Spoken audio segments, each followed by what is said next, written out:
Hello guys! Para sa video na ito ay ipapakita ko sa inyo kung paano mag-book ng flight sa Cebu Pacific sa pinakamurang halaga. Ituturo ko sa inyo kung paano tanggalin yung mga ibang charges para makamenos kayo sa inyong ticket. First, punta kayo ng cebupacificair.com. Para sa video na ito, pipiliin natin ay one-way trip. At kunwari, ang flight natin ay from Manila to Davao. At ang departure natin ay sa mga unang linggo ng January 2017. So, simula tayo sa January 1. Click on Find It.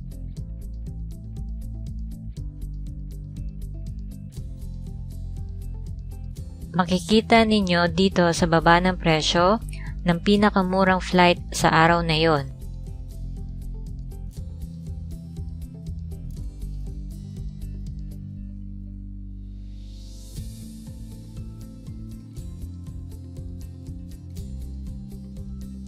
Pipiliin natin itong pinakamababang presyo.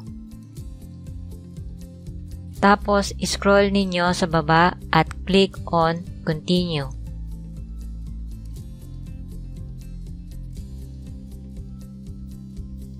Type natin mga hinihinging impormasyon. Siguraduhin ninyong tama ang email address na ilalagay ninyo dahil dito ipapadala yung inyong ticket.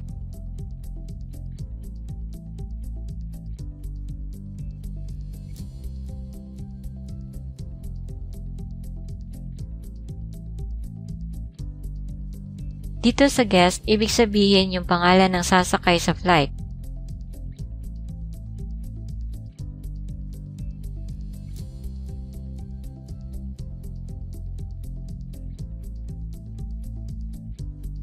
Dito sa baggage allowance, kung wala kayong check-in baggage, piliin ninyo itong I have no bags to check in.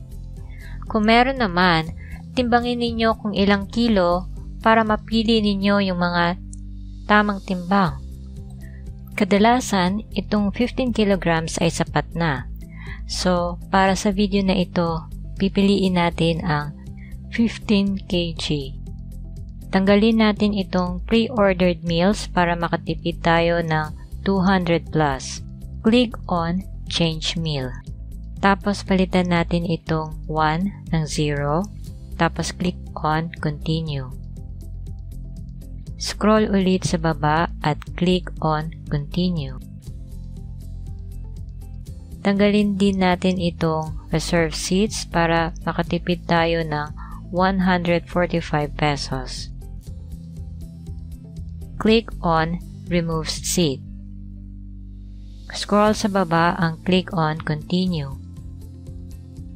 Tanggalin din natin itong travel insurance para makatipid tayo ng 280 pesos.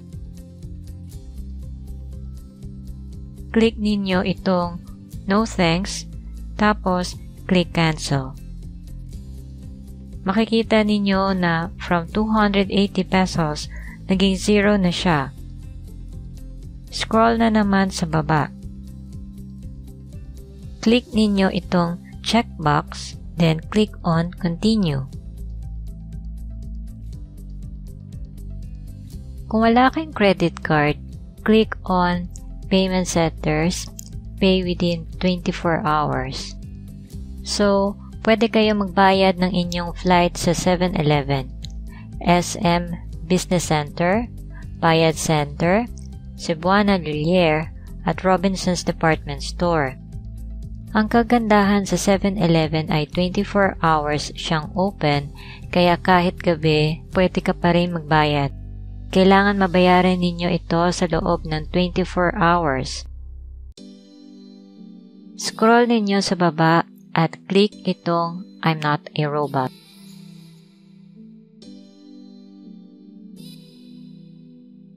Click on Continue.